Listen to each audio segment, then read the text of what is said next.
Yo, what's going on, man? We back.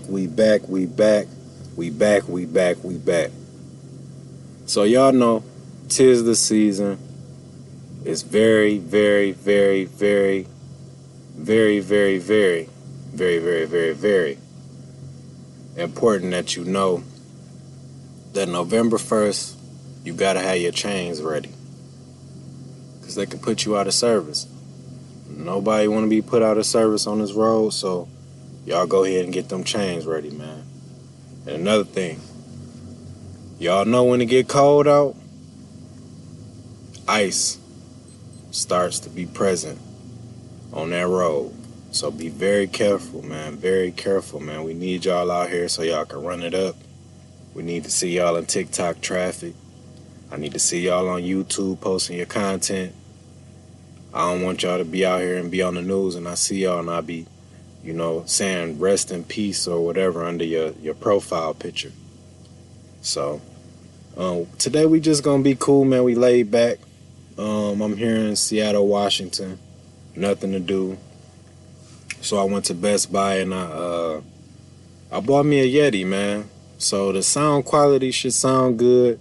If it don't, let me know. So I might need to put like a globe on top of here to cancel out the noise, but we gonna run and gun, man. It is what it is. So this is what we actually gonna do, y'all.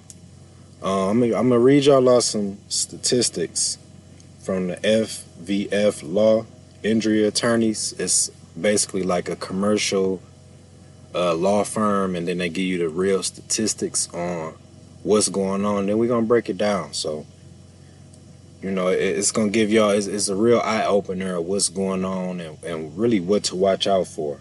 So I've been driving for 6 years, 5-6 years, give or take. Backstory: I failed at the CDL. Everybody know I failed it 5 times, and each time I got better. So if you're listening from the outside in and you like, you questioning whether you want to be a part of this, or you in the process of getting your CDL, don't give up, man. Don't give up. And if you're interested in getting your CDL, this is the way, man. It can change your life. Them videos that I put up, man, they are not cap. This shit really changed my life. So I'm telling you firsthand, man, just give it a chance. If it don't work, then try something again. But if you like to travel, which we all do, you like your bag, you like to have money, which we all do, this might be something you might want to consider. So all right, let's go. What we gonna read first for y'all? When and where accidents occur. So in your mind, you thinking, okay, accidents happen, and they happen. Yes, they do happen.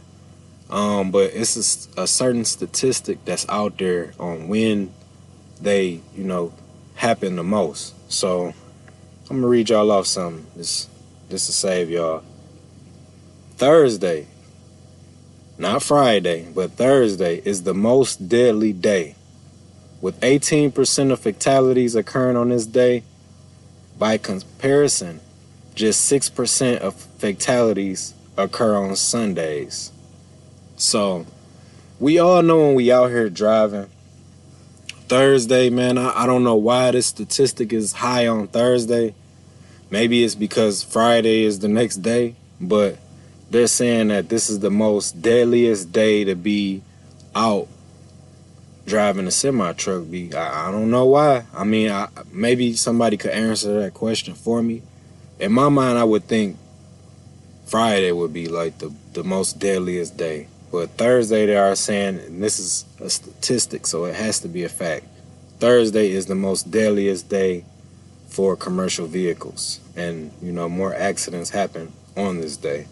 So, I don't know, man. They must have did a lot of research on a Thursday. So, whatever's going on Thursday, y'all need to just be aware that Thursday is like the most, impactful day that an accident will happen. So another one.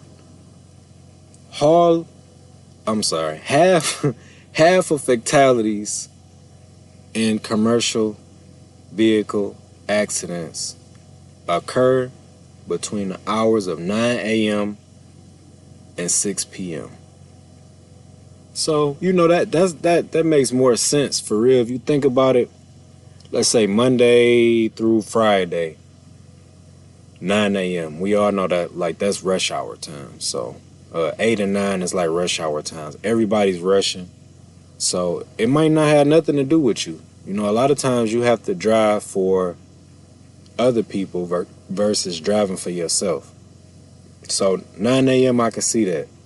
6 p.m. I can see that. Everybody from 5 p.m. to 6 p.m.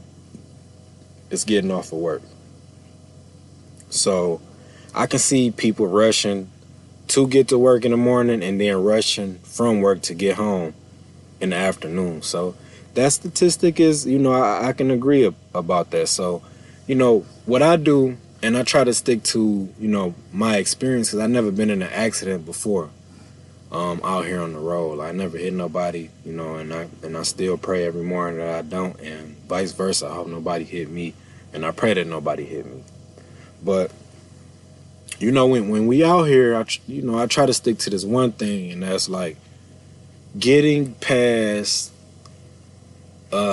like main cities and either late at night or early in the morning, where I know it's not 9 o'clock and it's not nowhere near 5 p.m. or 4 p.m. Because I know people are going to work or they coming from work, and this kind of coincides with this information right here, because this is when a lot of accidents happen. So this is factual information. I know it is for sure. And it's also saying that 1/3 of deaths in commercial vehicle accidents occur on interstates and freeways, while another 52% happen on other major roads. So I can see, more than half, 2% over 50 is more than half. So I can see more than half of accidents occurring in local areas, off of, not including the interstate or a major freeway. I can see somebody going into a local area and actually tearing some shit up. A lot of people, they want to, once they get their CDL, they really feel like they going to be doing some local work. And I'm like, man, you're going to have to make your bones first. And what I mean by that is, simply, you got to get out here on this road, man, and get your experience together. Whether that's, over the road or regional. But you cannot, and I repeat, you cannot start off local and not expect to get into any accidents. Local is more, just think about it. When you drive in your regular car, you got more turns in the city, more turns on curves, so that the tire replacement or repair might be up there, because you a newbie and you clipping curves, or shit, you might, even worse, a car or a traffic light or a traffic sign or a signal. These are some things that you have to consider before you jump in the truck and think you just about to be a local joker. No, you got to go ahead and make your bones. And that's why I be saying a lot, it's not to bash any local drivers. It's like, shit, you got to get out here and get your experience up. So, I can see that being more than half of accidents occur outside of the highway. That's a big fact. You know what I'm saying? So, and just think about it too, local. You don't know how to do maneuvers. You're not the master. Nobody really a master of maneuvers. But you're not a master of maneuvers. So you have to dock more than an average OTR driver have to dock. So imagine you trying to dock a truck by yourself 4 or 5 times a day. you're going to be asking for help probably 4 or 5 times a day within your first 90 days, I'm sure, until you get the hang of things. So this statistic is, I'm agreeing with it. I feel like, you know, a lot of accidents do happen outside of the interstate and the major freeways. So, you know, that's a big fact, man. For any OTR drivers too, those chains, man, is everything. We already know November 1st, man. Make sure you got your damn chains, man. Me, specifically, I don't use chains, and I'm not saying I'm driving illegal. I just feel like if you got to use chains to drive a truck, it's no reason why you should be driving that truck. So if they got to close the freeway down or they got to put up the chain up sign, I'm cool. I just go ahead on the side. I'm not chaining no truck. I never have. I never will. It really doesn't make sense. You know what I'm saying? It really don't. If you think about it, like, why am I doing this? So you telling me your life is not important? It's more important to put up chains on the truck and get that load from A to B. No, man, fuck that. I'm not doing that. I'm not doing it personally, and I wouldn't even wish that on nobody to do it for real. Like, I'm just being transparent, man. I'm not doing it, and I don't think that's just stupid, man. If the FMCSA gonna change some things, that's one thing they should change. Is if you have to put chains on your vehicle,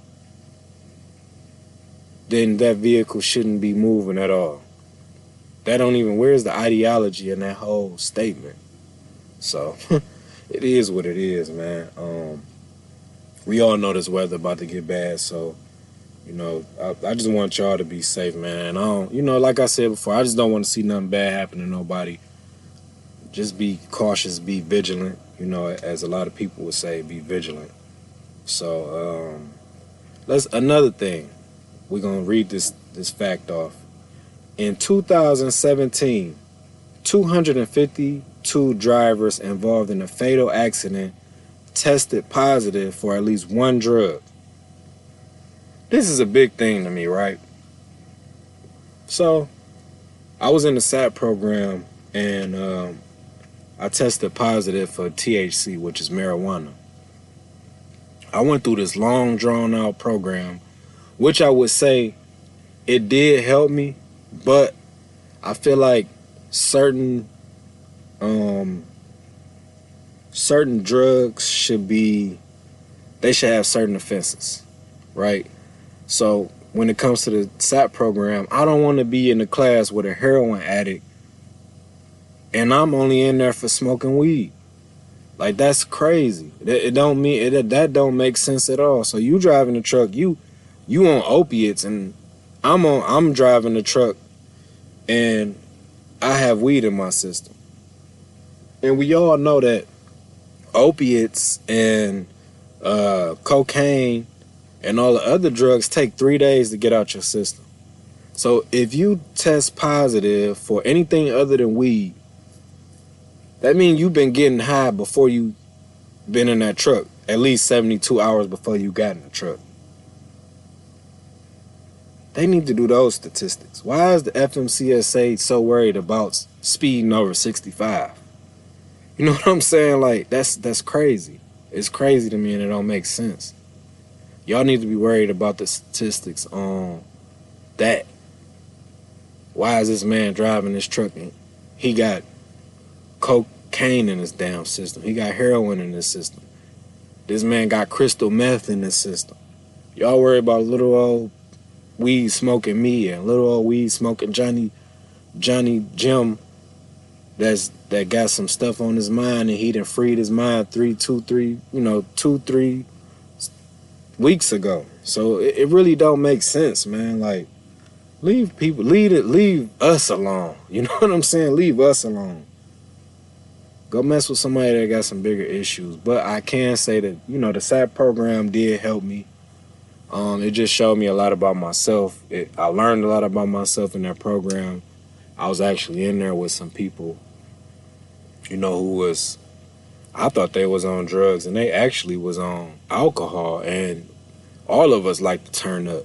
Not in the truck, but when we outside of the truck, we all like to turn up.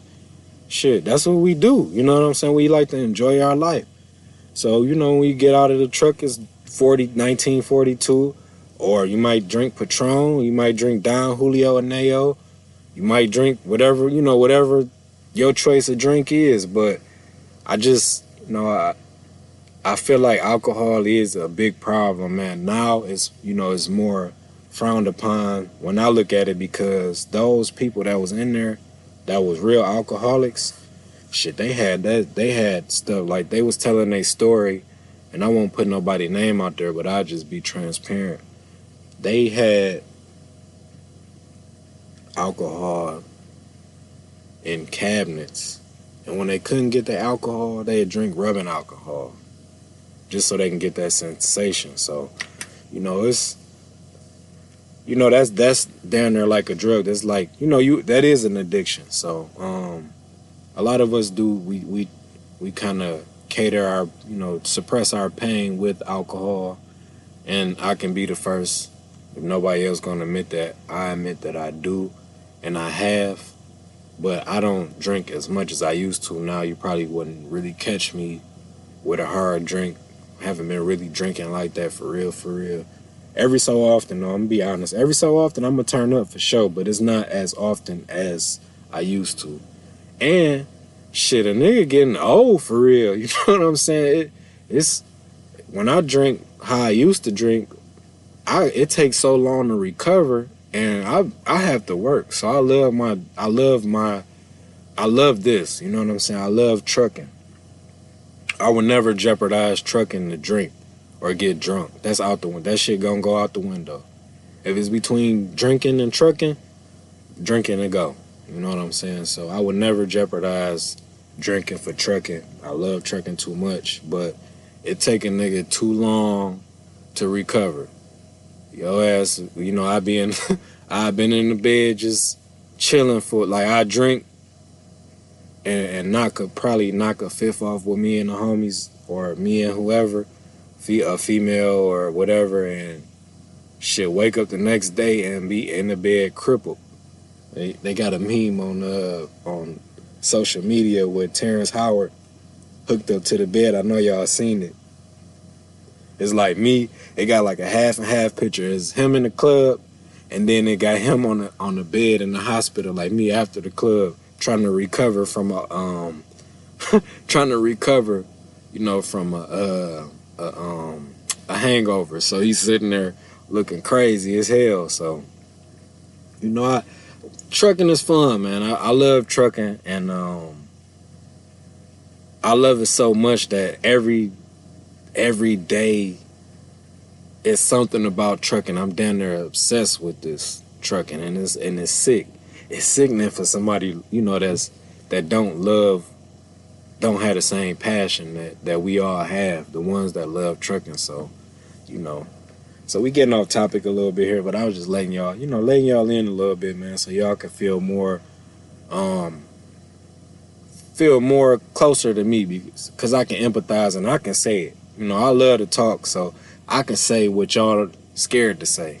Yeah, I like to drink. Yeah, I like to smoke, but it can be put on hold for trucking. You know what I'm saying? It's not that serious. So what I really wanted to tell y'all, man, I really wanted to give y'all a couple things, statistics or whatever. 'Tis the season. Accidents will happen, and they are going to happen. Just make sure that you are not a part of the statistic. And I love y'all, man. We out of here. This is another episode, man. I just got to keep y'all current. And look for my my visuals, man. We're going to be dropping soon. I got 5 episodes locked in, 5 or 6 episodes locked in. So I'm just keeping y'all current, and we're going to start going in go mode with these podcasts. And I hope I see y'all soon, man. I'm going to see y'all TikTok traffic. I'm going to see y'all in YouTube land. See y'all on IG. You can follow me on IG at Mr. 18willn. You can follow me on YouTube at 18willn. You can follow me on TikTok at 18willn. And Derek Williams on Facebook. I love y'all, man. Y'all be safe out there. Like I said, 'tis the season. Just don't become a part of the statistic. And we out of here.